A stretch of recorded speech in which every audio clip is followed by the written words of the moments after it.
How was your TIFF experience compared to all the other ones? I saw fewer films this year than I did in a couple of previous years, but it was all right. I think I made some solid picks. I got everything that I thought I had time for, so that was pretty good. I didn't feel like I was like picking up B-list ones or something from my short list or whatever. But yeah, it was cool to be back in like the full-fledged festival. Like place was busy, like every screening was packed. There was a rush line for everything for the people who didn't get tickets in advance.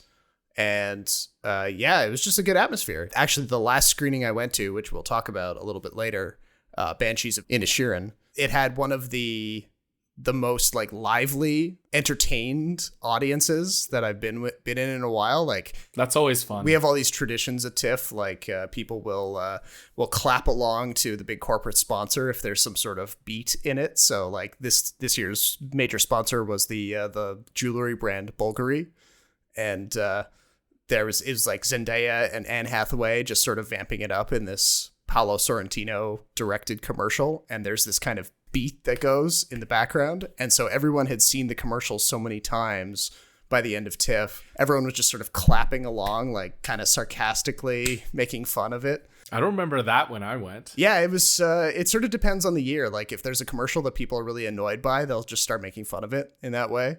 There's also a bit before every screening where they thank the volunteers who come out to help people into their screenings. And this year they do that here too. This year there was a couple of guys up in the screening who were just like saluting the movie screen while this commercial played. It was kind of fun. So, people were having a good time, which meant I had a good time. But yeah, we'll get into that a little bit later in the show because there's a lot to talk about. I saw a few good ones. Okay, shall we get started? Yeah, let's get into it.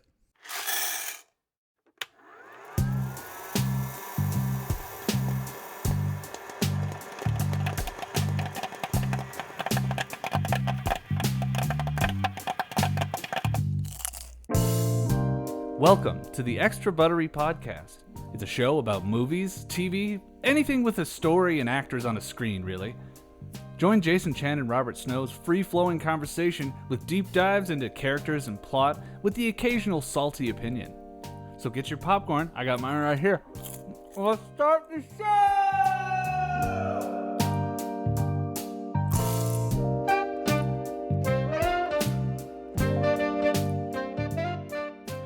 Welcome to the 112th episode of the Extra Buttery Podcast. I'm your host, Jason Chen, in Vancouver. I'm joined by my co-host, Robert Snow, in Toronto. How are you? I'm doing good. How about you? Good. So we've got a lot of stuff to talk about. I think before we get into Rob's stuff, I think we should get into the two TV shows that are on everyone's minds right now. Yeah, it's a good time to be a fantasy fan, I would say. Yeah, for sure. I think it's always a good time to be a fantasy fan. I think it's more a matter of personal preference, whether you like it or not. But certainly as a sort of cultural touchstone, we've never had TV shows this expensive, as you may have probably heard many, many times about how much money Amazon sunk into their Rings of Power show. Evil does not sleep. It waits. Beyond the darkness, tempting shadow, to bury us all beneath the mountain. He has not one name, but many. Yeah, it was something to the tune of like a couple $100 million just for the rights alone, and then the production budget to actually make it. I think they're confirmed for at least 2 seasons, and numbers have ranged from like $400 to $500 million. So yeah, they sunk a lot into this. This was a big swing for them. I think they saw that HBO was obviously making a multi-show franchise out of the Game of Thrones stuff with this House of the Dragon show, which you'll be talking about. So it's these 2 streamers going head to head, both kind of trying to corner either the same chunk of the fantasy audience or maybe 2 slightly different chunks, depending on how you kind of divide it up. So that's really interesting you point that out, because I think the only thing they really share with each other is the fact that, one, yes, they're sci-fi, fantasy, action, adventure, epic kind of stories. and the other is they're being released at around the same time.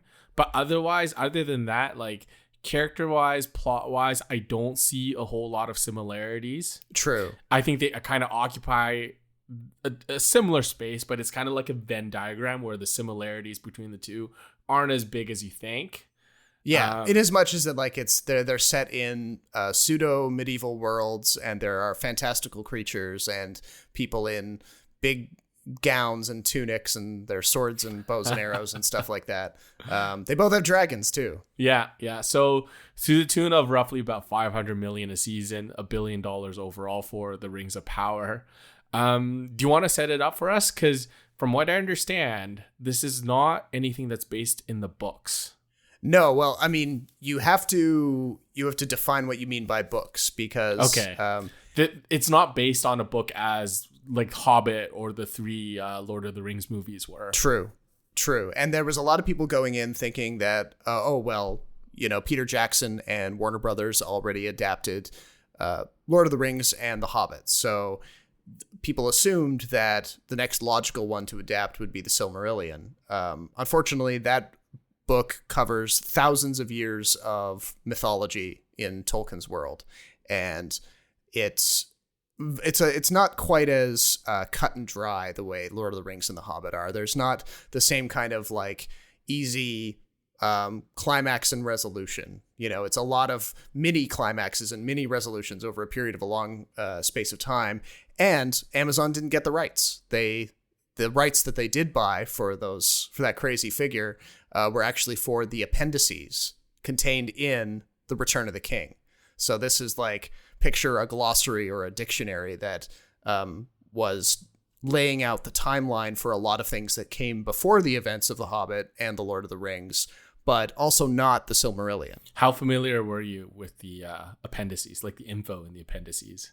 I was pretty familiar. I mean, it had been a while since I'd read them, like at least 10, 15 years, but it didn't take me long upon starting the first couple of episodes to kind of fit myself into the timeline and be like, okay, I know where we are. There's still a lot that they have in front of them in terms of material. They have a big challenge ahead of them because there's a lot of stuff to compress.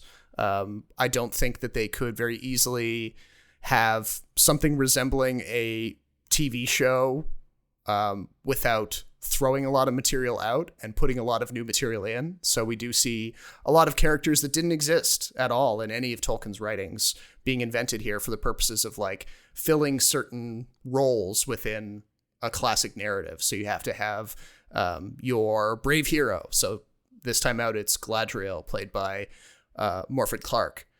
You have to have your aristocracy or your lords and ladies who are kind of standing in the way of potentially fighting back against the evil that's growing. So you've got Gil-galad from the elves. He's the elf king who doesn't really want war anymore. He's ignoring Galadriel. She says that Sauron is still out there. And then you've got a group of men living on an island way out in the ocean, and they're also not interested in getting involved in war. Well, kind of changed in the last episode, but yes, a little bit. We'll see what that was kind of a last minute revelation, so we'll see how far that goes.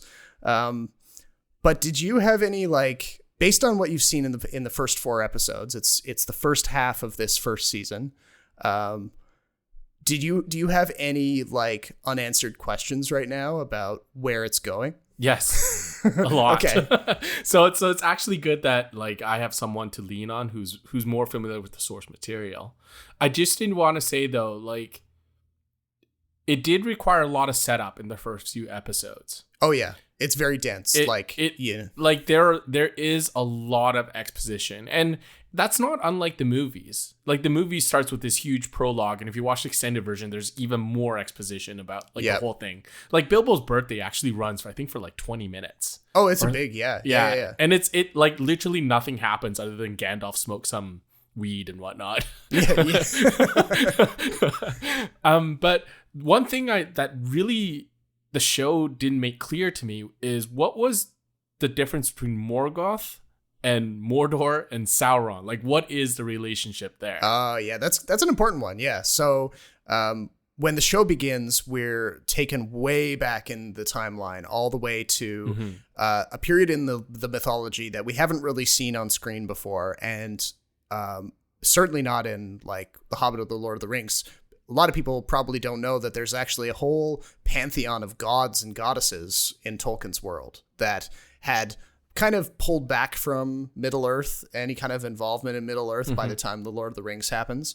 So they had all this in this whole pantheon. They had like a Zeus type guy. They had a Hades. They had, it broadly kind of like aligned with Greek and Roman gods, or even Norse gods. I think Tolkien kind of preferred the Norse gods. So Morgoth was the Hades figure. He was the guy who, one of the pantheon of gods. He rebels against all the good ones. He's the one evil guy, and he starts a war. And as in starting that war, he captures a few very precious jewels from the elves, and he takes them to Middle-earth. And they swear, the family of elves who owned those jewels, they swear a blood oath to go off and take down Morgoth at all costs. And over the course of that period of time, they get so committed to that blood oath, they actually kill other elves to achieve their ends. And they kick off this war that goes on for thousands of years. And finally, after all of that time, after like literally millions of people have died and all sorts of other little mini stories have played out, they convince the good gods to go and take down Morgoth and basically banish him into the void. And in so doing, Sauron also gets kicked out for a while, but he's not fully defeated. So who's Sauron at this point? Is he like a general or something like that? Like a lieutenant, yeah. Like he he's less powerful than Morgoth, but he's still like a demigod essentially. Okay. He has the same power level as Gandalf and the wizards, actually, and even a Balrog. Okay. They're all in the same tier. Okay. And so he kind of goes off and kind of hides himself away for a few thousand years, but Galadriel doesn't forget. And that's where we pick up with her story in the first episode, where she's convinced that Sauron's going to come back after that last cataclysmic war. And she's trying to tell anyone who will listen that he's going to come back and they've got to be ready. Right. So the character of Galadriel is very interesting to me. I actually think it's kind of funny that 90% of Morfydd Clark's performance is kind of shouting under her breath. And that's just kind of the way Galadriel speaks. Yeah. Like, she doesn't raise her voice because she's an elf, but you could tell that she wants to like just tear whoever she's talking to like apart, because for whatever reason they won't listen to her. So in the Lord of the Rings movies, we get the sense that Galadriel has like a bit of darkness in her. She has these dark visions that she obviously keeps to herself, but it's obviously eating at her in some form. Yes. And it's really interesting to see Galadriel before that happens. I imagine throughout the course of this journey, this is how Galadriel gets maybe too close to Sauron and Mordor, and maybe that's how she becomes a little darker. Because when we meet Galadriel, she is already very, very vengeful. She is mean. She is... Oh, yeah. I mean, I wouldn't say she's, a detriment to the elves or the people she leads, but she is so singularly focused and so convinced that she is right, that she's willing to do anything to accomplish that. Yeah. So yeah. I like that characterization. I think she's going to be a really good driving force for the show until she gets lost out at sea and meets this dude who is Halbrand, because he, to me, from my understanding, he's a character that was made up by the showrunners, correct? Yes. He's never existed in any Tolkien writings as far as I know. Okay. Not even like the random letters that he used to send. Okay. Tolkien had this habit of like writing a letter to a friend and dropping a little tidbit about something he'd been thinking about, some bit of the lore, and it would only exist in the letter. This is my biggest fear with the Rings of Power, is that somehow they introduce new characters that dumb down the show because they're supposed to be a proxy for like the human audience or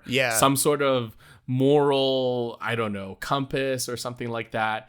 And the first impression you get from Halbrand is that he's this really attractive male who seems lost, is probably destined for something. And if you believe internet rumors, he's destined for something else. Yes. But he kind of feels like one of those like love interests that's just kind of shoehorned. Yeah. I'm praying that he isn't that character. So far, he hasn't done much to deny that he isn't that character. And that's one of the gripes I have about this show, is that there's a clear good versus evil dynamic in this, very much like Lord of the Rings. Yeah. But I wish there was more ambiguity. I wish there was a little more gray area, like how Galadriel kind of embodies that gray area. And to address those rumors about Halbrand, I think he and a few other characters actually will be some of the best opportunities for that morally gray stuff in the show, because you won't really see it from Galadriel necessarily. You'll see her get like sort of tempted by darkness, but she's the hero of the show, and we know where she ends up anyway.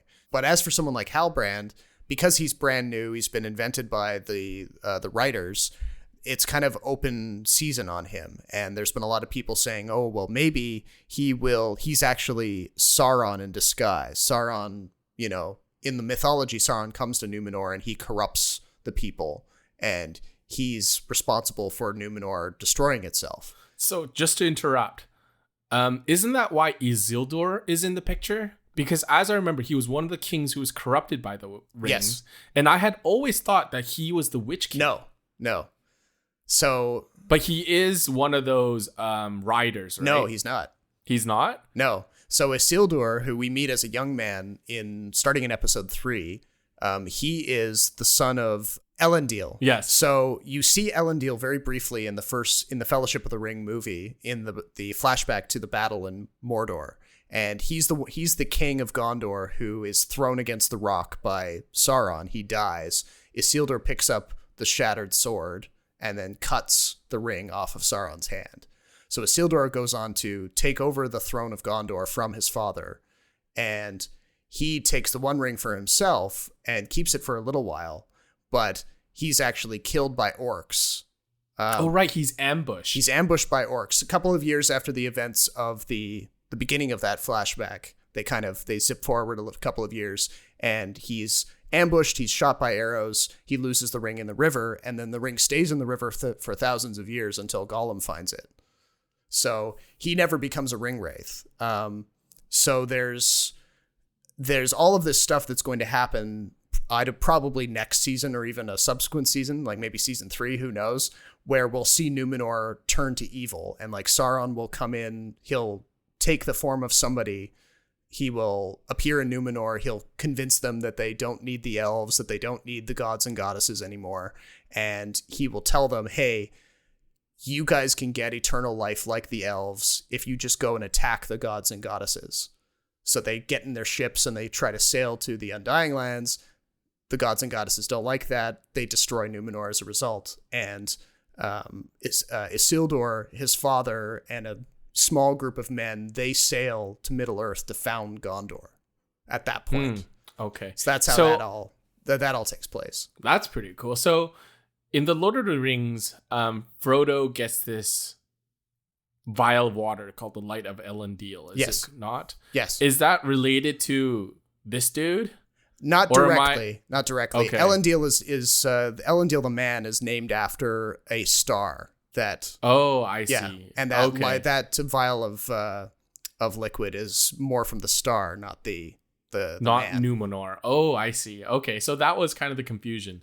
But I mean, thanks for clearing all that up. But yeah, I have to say, like, the production value is fantastic. The orcs look fantastic. Oh yeah. A little bit too much slow-mo for my liking. Yeah. But I can see like totally the artistic endeavor behind it. Yes. I mean, they're trying to you can see a lot of like common elements between the Jackson movies and this, but there's also subtle differences. So they're not, we're not expected to believe that this is all the same universe as the Jackson films. I think that opens them up to kind of make little tweaks. Like the orcs here, they have white skin. They don't have black skin, little things like that. They're also a little more terrifying, I find. Probably because we get to see them more, like, close up. Yeah. Like when we saw the Uruk-hai, sometimes they were kind of like meme worthy. They were kind of like there's a bit of like a comedic effect with them. Yeah. Like, meat's back on the menu, boys. Yeah. You don't get that here. No, they just straight up kill you and claw your face off. Exactly. Yeah. And And the wargs look different. Like the warg that they have is like really gross looking by comparison to the one in the Jackson films. I like the one in the Jackson films. These ones look a little too cartoonish with the bugged out eyes and everything. But definitely spooky. I mean, you have to hand it to them. Yeah, they're all spooky. There's a couple things that remind me more of The Hobbit than Lord of the Rings. I kind of mentioned this to you. Part of it is Elrond's visit to the dwarf caves. Some of that feels a little bit too hobbity for me, where it's just people drinking and partying. Right. Yeah, I didn't care for that as much.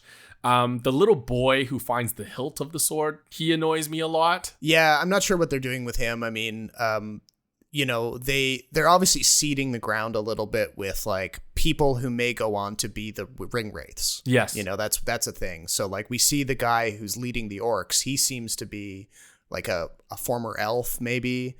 It's unclear who he is. Adar, yeah. We're not sure, like, will he be a ring wraith? He already has some ring wraith like armor. You know who he reminds me of? Grima Wormtongue. Oh, a little bit, yeah. It's got the he's kind of like a servant. I don't know if he's going to be anything bigger than that, but he does seem sort of like the secretary for Sauron, kind of like how Grima was. He might end up like the mouth of Sauron or something. The guy from the Return of the King. That'd be really cool. But I was always under the impression that all the human kings became ring wraiths. Almost all of them, yeah. Like Gondor, obviously they stayed whole, but there were other human kingdoms.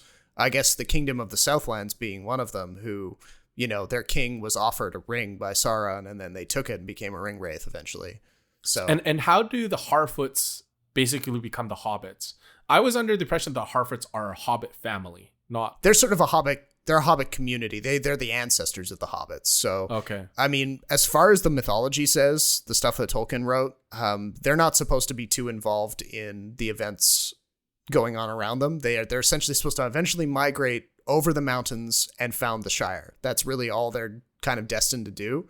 This business with like hanging out with this wizard guy, I don't know about that. That could be brand new for this show, like a total invention, or that could hint at maybe a different character. I don't know. So the wizard dude was a bit of a weak link. I don't know what exactly they're gonna do with them. Yeah, but he does seem like a dumbed down Gandalf who goes to the Shire to party. Yeah. And I feel like bit. That's why I think that he's not Gandalf, I don't think he is. Yeah, because from everything that was written down by Tolkien, Gandalf and Saruman and Radagast, they came to Middle-earth with a mission, and they kind of knew what they needed to do when they got there. And this guy... And did they arrive by asteroid as well? It was never specifically said how they got there, but like they were supposed to arrive and help men. That was kind of what they were. So this guy, he may also be a wizard, but he may not be the one of the three that we know. Well, he's a pretty shitty wizard if he can, get caught in the net by the Harfoots. Yeah. One last thing before we kind of move on. The mark, the little E mark. Oh, you hated that. I know. I hated that. Yeah. What did you think of that? In the moment, I thought it was cool, but then when you wrote to me and said that you thought it was like Star Wars level writing, I can kind of agree with that. Like, like when Rey holds up the dagger, and it somehow fits the skyline or horizon perfectly. Yeah, that's the impression I get from this. I wish it was a little deep. I get what they're trying to do, but just seemed a little lazy to me. Where it's like, oh my god, it's not a word, it's actually a map. I'm like, dude, that you could probably find something similar anywhere. Yeah. But it is cool to see them, like, because I have a pretty good idea of where everything is geographically. Mind you, the little 3D scan of the land before each episode, that doesn't help me at all. That actually disorients me. But once they have the little E and they're like, oh, that's the mountain that surrounds the tower, I'm like, okay, now I get it. But I mean, I get that time is limited, and I'm actually kind of disappointed that only 2 seasons have been confirmed, because I think there's a lot of things they could go into. Yeah. That was just a part of the series where I thought I think they just didn't want to dwell too much time on that thing. Yeah, we'll have to see. Like they are going to have to throw out a lot of time, and they're going to have to compress things and cram things and rearrange. And the Jackson films did that too. The Jackson film make it seem like all the events could take place within a few weeks, but in Tolkien's writing, it was years. Yeah. So there will be Tolkien fans who will be pissed off with some of the choices they make, but that's inevitable. That's just kind of what you got to do to make an adaptation. But But House of the Dragon is very different on many fronts. And I heard the sound of thundering hooves, splintering shields and ringing swords. And I placed my heir upon the Iron Throne. And all the dragons roared as one. So why have you not watched this? First of all, let's just begin with that. Well, I think it's purely Amazon winning out because they released it at the same time, and I think they were very savvy in doing that. They knew that if they released Rings of Power at the same time as House of the Dragon, they were competing for eyeballs, because there are people like me who, we're busy people, we can't watch everything that comes out every week. So, well, obviously, also you're a bigger Lord of the Rings person than Game of Thrones. True, yeah, and that's always been true. Like, even when the original seasons of Game of Thrones came out, I always had an allegiance to it. I appreciate what Game of Thrones does because it gives you things that you would not normally see in a cleaned up fantasy world. You get this, you get the sex, you get the gore, you get the complicated politics and the financial stuff and all of the scheming and the very human stuff that people like from that material. I don't know, but it maybe because it had been a while since the Hobbit movies came out, and I had the recent seasons of Game of Thrones closer in my memory, I was like, I'm in the mood for uncomplicated Lord of the Rings and not yeah, like I said, very clear good versus evil stuff. It's easy to understand. It's easy to cheer for one person. You don't get betrayed at all. Yeah. Whether because you like a character or a certain storyline or because you think the show is good. Yeah. God forbid Hot D, ends up having the same fate as Game of Thrones. I highly doubt that will happen because House of the Dragon is a complete story. It's not incomplete like The Winds of Winter. God knows when George R.R. Martin's ever gonna finish the books, but I highly recommend House of the Dragon. It's not as raunchy as Game of Thrones. I think people are past that. I think the showrunners heard how gratuitous the nudity and the violence was. Yeah. Granted, there's still quite a bit of blood in House of the Dragon, but it was definitely more focused on the Targaryen family dynasty, the politics behind it, the fight for the throne, both on the battlefield and in the courts. Millie Alcock, who plays a young Rhaenys Targaryen, who is basically... So this story would take place, I think, 3 or 4 generations before Daenerys is born. So she does a fantastic job. Matt Smith, a Doctor Who alum, as you know. Yes. He's an incredible Daemon Targaryen. And Daemon is sort of like I wouldn't say he's a villain, but he's definitely more of an anti-hero. Right. In the sense that he kind of does what he thinks is right, although he does have his allegiances. And of course, there's the usual Game of Thrones stuff with the sex, the violence, and all this lore about the winds or the winter that is coming and all things like that. The dragons, by the way, are awesome. Is Daemon Targaryen as a character kind of similar to Jaime Lannister in the sense that he's coded as a villain, but then he occasionally does noble things out of a sort of a screwed up sense of a moral compass or something? Like self-righteousness? Yeah, because part of him knows what the right thing to do is, and then there's the kind of more selfish side that kind of wins out. So the reason why Jaime and Cersei Lannister engage in incest is because the Targaryens have a tradition of doing so. And Daemon and Rhaenys, who essentially is his niece, end up being in a relationship, end up having kids. Right. And their kids end up fighting against the kids of Rhaenys' father, who has kids of his own. Right. And there's this big civil war called the Dance of Dragons that basically the show revolves around. Right. I will say the CGI is lacking a bit sometimes. I think Lord of the Rings visually, I think, is cleaner. Interesting. Okay. There's less questionable CGI sometimes. In House of the Dragon, there's a couple times where something clearly looks green screen or something clearly looks fake. I do think House of the Dragon takes more risks in terms of the direction, because there's a lot going on. They intersperse scenes between a childbirth and a knights that are jousting. And it's kind of nice to have that dynamic. It's not something that you ever see before. And the whole dragon lore stuff is really awesome because so far we've seen 3 dragons. And they're all different. It's not like the Lord of the Rings. See, I'm getting confused now. Game of Thrones. It's not like Daenerys' dragons who are all just like different colors. These ones look and sound different, and supposedly there's a lot more that are going to come. I mean that the dragons in Game of Thrones were always the thing I was most interested in, because they, they're sort of, I think somebody else online said it best when they kind of compared them to nuclear weapons. Like, nobody, that's what they essentially nobody are, else can match somebody who has dragons, and so the power kind of hinges on them, and they just look cool. Like, everyone wants to see a giant dragon rush in and torch a bunch of people. I mean, you kind of see the same dynamic in Lord of the Rings though with the rings, right? I guess, yeah. I mean, their powers are a little bit more subtle, or maybe a lot more subtle. Yeah, I mean, they're not going to breathe fire on you, yes. They occupy a similar role in the story, I guess. Yeah, so I highly recommend Game of Thrones. I know you haven't watched it, but you should. It's definitely better than season 1 or 2 because there's not a lot of setup that's required. Right.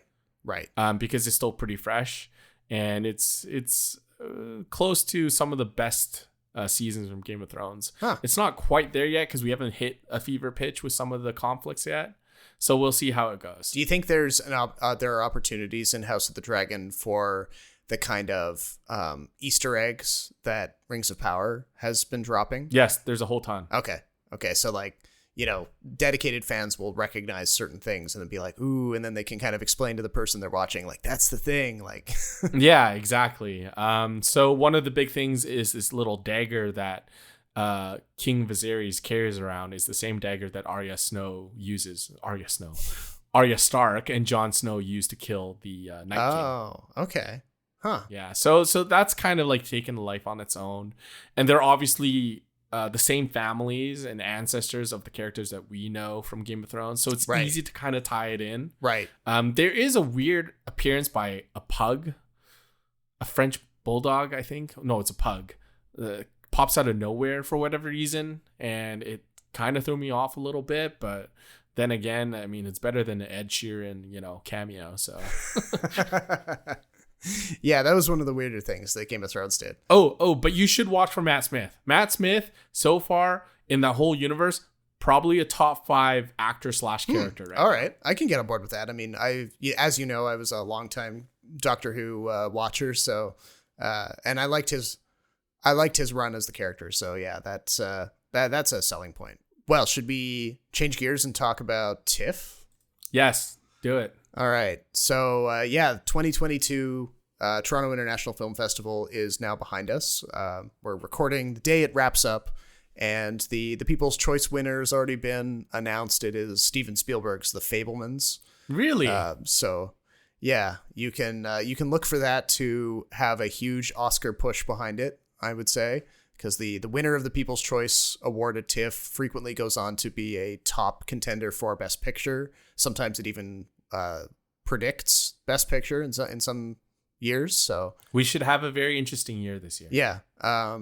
And I think I ended up seeing a few things that also might end up as possible Best Picture nominees. You've got The Woman King. That was a TIFF premiere.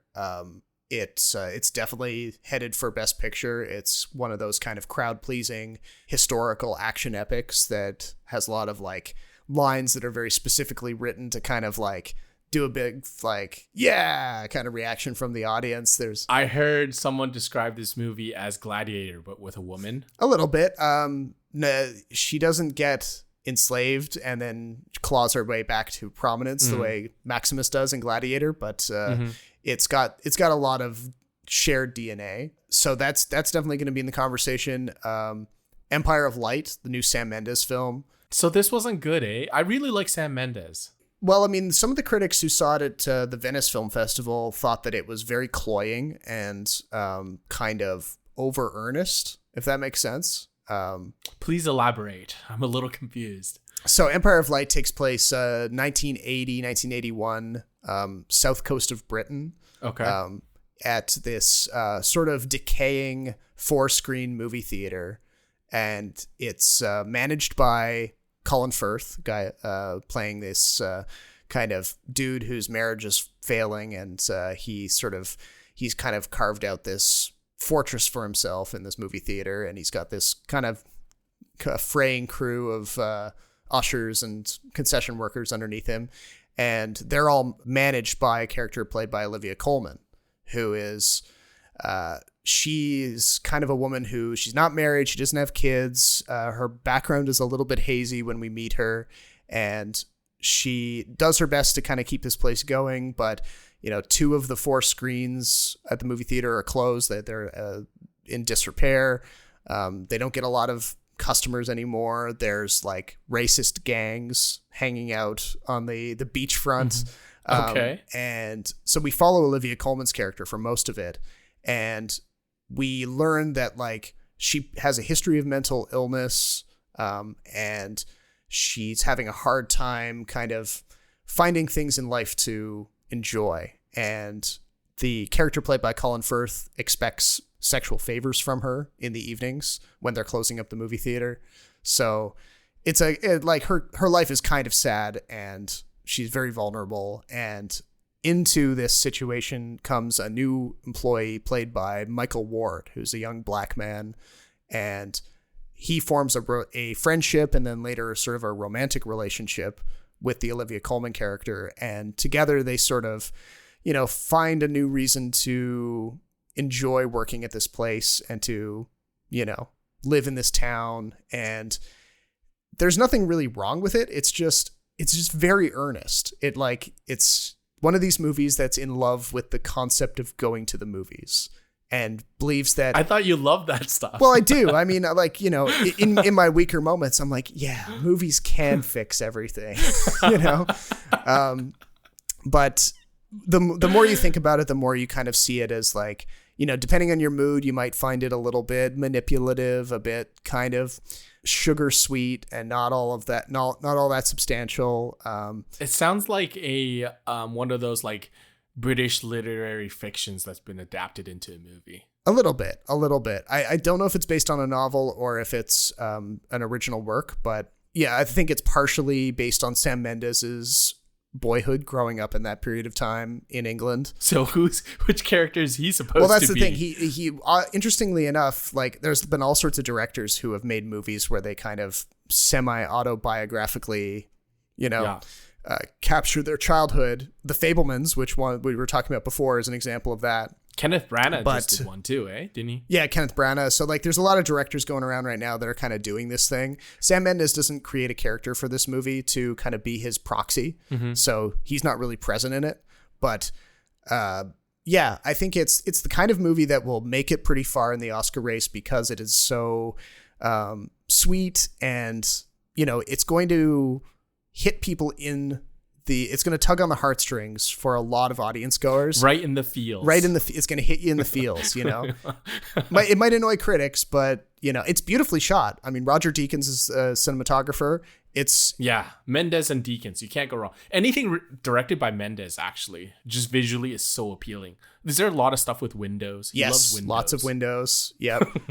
He loves windows. So, I mean, it's almost comical by that point, though. You can go into this movie and kind of sort of know what to expect, and there's not going to be anything in it that really annoys you. It's just, I think you have to be looking for a little bit of like earnest, uplifting kind of, heartwarming content. You can't. That is a little different because Mendes' stuff usually in most recent years and in my memory have always been kind of dark and depressing. There is some dark and depressing stuff here, but he eventually brings us over it. He lets us overcome it. But because the stuff with Olivia Colman, like she's very unwell and she needs to stay in a mental institution for a while over the course of the film. But and the racism too is also a big thing because the Michael Ward character is always being accosted by skinheads, that kind of stuff. So Empire of Light, not the worst thing I saw at the festival, but I don't think it'll make it all the way to Best Picture. Well, it is a 10 film category, right? So yeah, it's difficult to say. But if it's not the worst, what was the worst? Now I'm curious. Good question. It kind of pains me to say it, but the worst one I saw was Butcher's Crossing. Oh no. This was the Western, right? This was the Western, and not only that, it was the Nick Cage Western. this is a genre that I don't think Nick Cage has ever worked in before. And that's saying something for a guy who, with a career as long and varied as him. But he plays a veteran buffalo hunter in 1874 Montana in this film. And he meets up with this young guy who has left Harvard. He's like the son of a Presbyterian minister or something or other. And this young kid who has this big dopey grin on his face for the whole first half hour of the movie. He wants to have an adventure in the Old West, and he doesn't know a thing about surviving in the wilderness, but he has enough money in his pocket to finance a buffalo hunt. And he wants to meet up with a buffalo hunter to take him into the wilderness and show him the ropes. And so Nick Cage has got an idea because his character Miller is longing for the chance to go into the mountains and take down a pristine herd of buffalo, because at this point in the 19th century, buffalo were being hunted almost to extinction. There were very few left close to settlements. So if you wanted to kill a whole bunch of buffalo, you had to go way off into the wild. And so they do. They get together with a few other guys, and they get on their horses and go off into this mountain pass, and then they just systematically murder a whole bunch of buffalo. And sounds like a riveting film, just watching people kill buffalo. Yeah. And so the young guy, he's being exposed to the Nick Cage character's craziness over the course of however long. And so this guy starts losing his mind. The director's experimenting with all kinds of bizarre sort of visions and dream sequences. And for all of that those attempts at inventiveness, it doesn't really do anything different with the Western genre. You still get a lot of the same basic things that you expect from something in this genre. So, and then it tries to be a bit of a message film. It ends with a few historical photos of the toll of the buffalo hunt and how many tens of millions of buffalo were killed in a short span of time in the 19th century, and kind of says this is not a biographical film about any one person. No. Okay. So I kind of hate when that happens though. Eh? Yeah, it's based on a novel, or a historical novel. And at the end they have a few title cards that kind of, pay homage to the efforts of the Blackfeet Indian tribe of the area for helping restore the buffalo back to basically rescue the species over the past 100 years. But in terms of drama, it doesn't really do a lot for you. It's just kind of, the director doesn't really know what to do with Nick Cage. If you have Nick Cage in your movie, you want to let him loose. And this movie is kind of editing around all of his best outbursts. You got to have that Cage rage. And right. We get hints of it, but then the editor cuts away, and I'm like, nah, give me that, freak out. So right, fair enough. It's like casting someone who's very attractive but never showing their face. A little bit, yeah. Unless that actor wants to go for an Oscar by putting on prosthetics. Yeah, you do get to see Nick Cage with a bald cap, shaving his head with a straight razor, which is kind of cool. He has a scene where he goes a bit nuts, and he's just killing buffalo with a rifle and screaming at them for trying to crush his head. And, that's the closest he gets to a true freak out, but it's not worth it. I wouldn't sit through the movie just for that. Oh, yeah. Really? At any point did you want to walk out? No. It would take an awful lot to make me want to walk out of any movie, but yeah, same. But there have been movies in the past that have come close to it was one of those movies that felt longer than it really is because it just wasn't connecting. Actually, come to think of it, I think there is a Matthew Almeric film that I think ended up walking out on. Oh yeah. That it was a French film, and he played some author. I can't remember, but anyway, VIFF is coming up. I'm sure there will be a few that that'll test my patience for sure. But what else did you see? I'll talk about two more actually. Okay. So one was the film that actually won the Palme d'Or this year at Cannes. Mm-hmm. Triangle of Sadness. This one's on one of my must-see lists. The trailer looks hilarious. And I will caution you, I haven't seen the entire trailer, but I doubt it shows the true level of humiliation that it subjects the rich characters to. Really? Yes. Be prepared for, I'll just say, bodily fluids. Is this like, Borat level cringe? No, I actually think Borat was a little bit harder to sit through because you knew that they were like real social interactions. Yeah. Okay. This is like a movie. This is a script. Yeah, this is a script. So the setup is that we were introduced to two models, a male and female model, who are dating. And they are, well, the woman played by Charlie Dean, Yaya, she is invited to a cruise because of her social media influencer status. And she takes her boyfriend, another model, with her on this cruise, and they're surrounded by all sorts of quote unquote real wealthy people, people who actually paid their way and have made their fortunes in various industries. And over the course of a few days, they're exposed to just the full gamut of all of these rich people's, selfishness. They don't get too caught up in the individual dramas, but then one night the ship's captain, played by Woody Harrelson, he gets drunk and kind of abandons the boat in the middle of a storm and basically gets so shit-faced that he's just sort of screaming communist manifestos into the PA system. And in the midst of all this, he lets a group of pirates aboard the ship, and they just blow the thing up. And then the rest of the film is just the survivors trying to have like a castaway style existence on a remote island and kind of carving out a new society where, funnily enough, they reinvent capitalism amongst the 7 or 8 of them. So what does the triangle sadness refer to? That is dropped very early in this kind of little bit of like found footage, I guess you could call it, where we're seeing auditions for a runway show, a fashion runway show.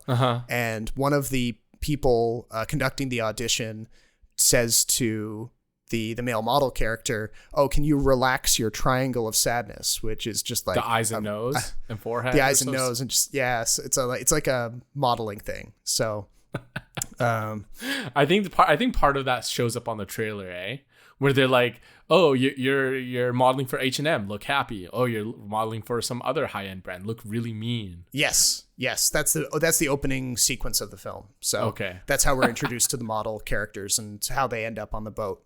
It's a lot of fun early on. If you can sit through the gross out stuff, that's also good, but it is long. It's 2 hours, 20 minutes. So it's long, and it kind of feels long by the end of it because there's like maybe 7 or 8 possible endings, and the movie just kind of keeps going and doesn't end.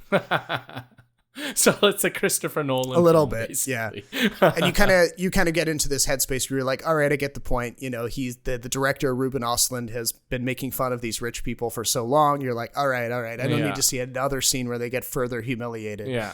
But that's kind of his thing. I mean, people will know him from movies like Force Majeure and The Square. He won the Palme d'Or previously for The Square, so this is actually the second time he's won the prize. It's really funny to me that he keeps making movies making fun of rich people, but they keep giving him prizes at Cannes, which is a festival for rich people. So but that's the inherent, sort of irony and comedy with these shows, is that Hollywood also likes to poke fun at itself for being pretentious and rich and glitzy, yet they do all the same things they always do. Yeah. And it's always kind of like, well, hey, we're okay with making fun of ourselves, but God forbid you actually go after their money or, prevent them from doing all sorts of crazy shit. Yeah. So, I mean, make of that what you will. I mean, I don't think anybody's expecting Ruben Östlund's movies to kind of fix capitalism, but it, maybe it's cathartic to kind of go into one of his movies and just see these characters just subjected to the most humiliating situations and then kind of feel a little bit better. You're like, well, at least I'm not like them. That's kind of like how ironic the whole thing is. Like, in what other section or demographic of the general population of North America would fall for freaking goop stuff?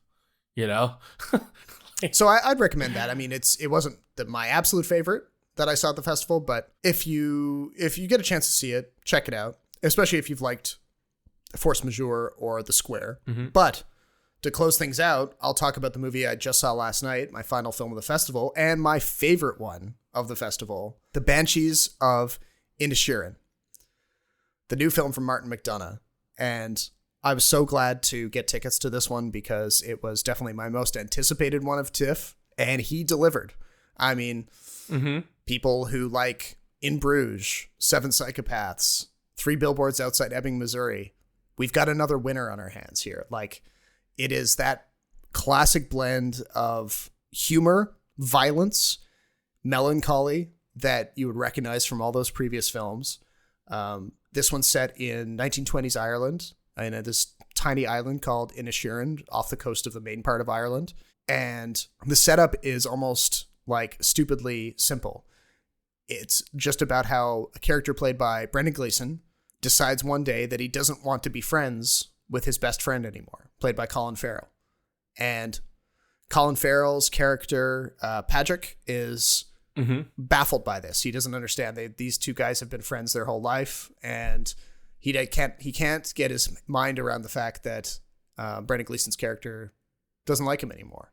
And ostensibly, the only reason that Brendan Gleeson has is just that he is kind of despairing of the fact that he's living out the rest of his years on this tiny island with no prospects, no wife, no family. And he finds Colin Farrell's character dull and not all that interesting to talk to. And he's just the boredom of, sitting around the pub talking to this Colin Farrell character for the rest of his life is just so frightening to him that he decides he doesn't want to be friends with him anymore. And this little spark between them is enough to set off this whole series of grievances. And it's just one comical setup after another where slowly more and more of the town turns against Patrick and he gets more and more desperate to win back Brendan Gleeson's friendship. And eventually it literally gets to the point where Brendan Gleeson's character, who's a fiddler, he's a musician, he starts threatening to cut off a finger for every time Patrick speaks to him. And he's serious about it.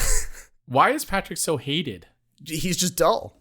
That's literally the only reason that's given. No, but the rest of the community hates him too. They slowly start to it's not that they hate him, it's just that they don't understand why he won't let it lie. And they're like, well, in this situation, Brendan Gleeson's the asshole. A little bit. And it starts out that most of the town is kind of thinking what's wrong with you? Why would you consider cutting off your fingers just because this one guy's talking to you?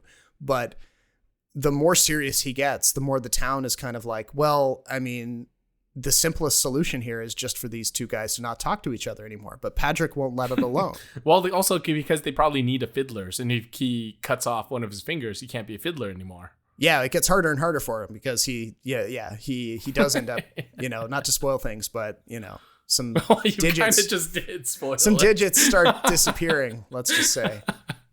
I love Martin McDonagh when he does all these batshit crazy stuff with crazy characters. Colin Farrell is so underrated in these roles. Yeah, he's a fantastic character actor. Don't ever let him be a leading man again or the handsome leading man again.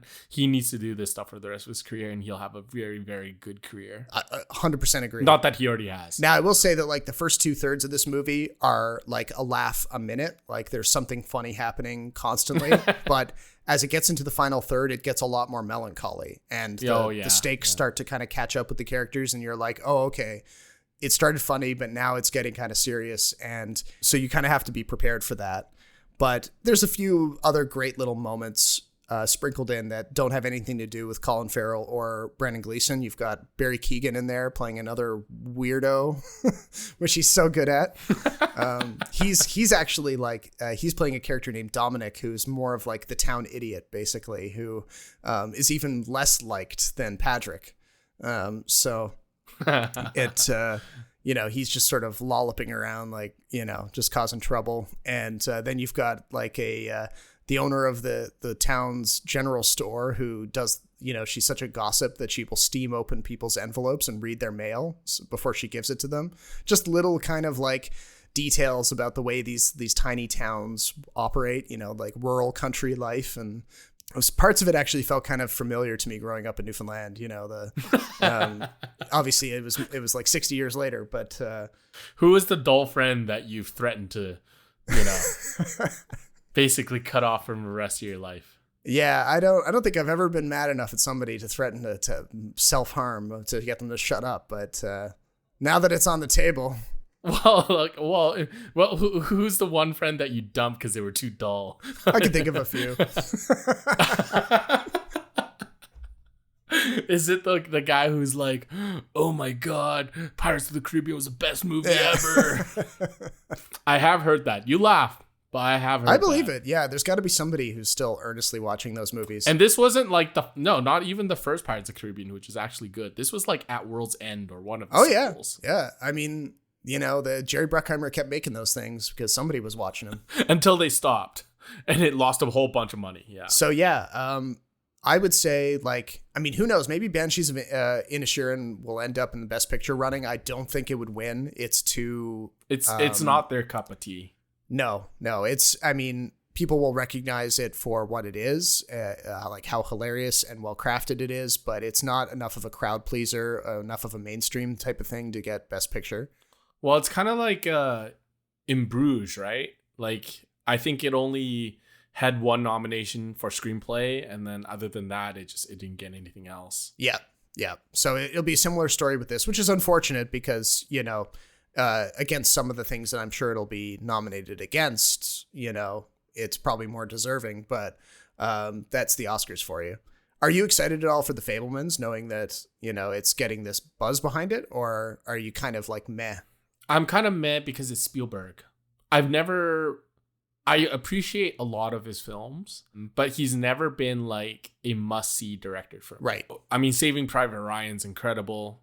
A lot of the other movies he's done has been incredible, but he doesn't really hold in my heart the same cultural sort of importance as a lot of other people, partly because, I appreciate Jaws, I appreciate what E.T. was, but neither of those films are films that really, I would say, are my favorites. Not to mention that Spielberg is, to me, always related to Tom Hanks. And Tom Hanks, to me, is one of the most unwatchable actors these days. He keeps making very bad choices. So, have you seen the latest reviews for his Pinocchio film? Oh, yeah. It is really, really bad. And I thought, what was the last Tom Hanks movie I saw? Actually, I didn't see this, but Elvis. Yeah. That looked awful. I've heard people saying that, like, if you can enjoy Elvis, if you go in and you only pay attention to the Austin Butler scenes and you just pretend that Tom Hanks isn't there.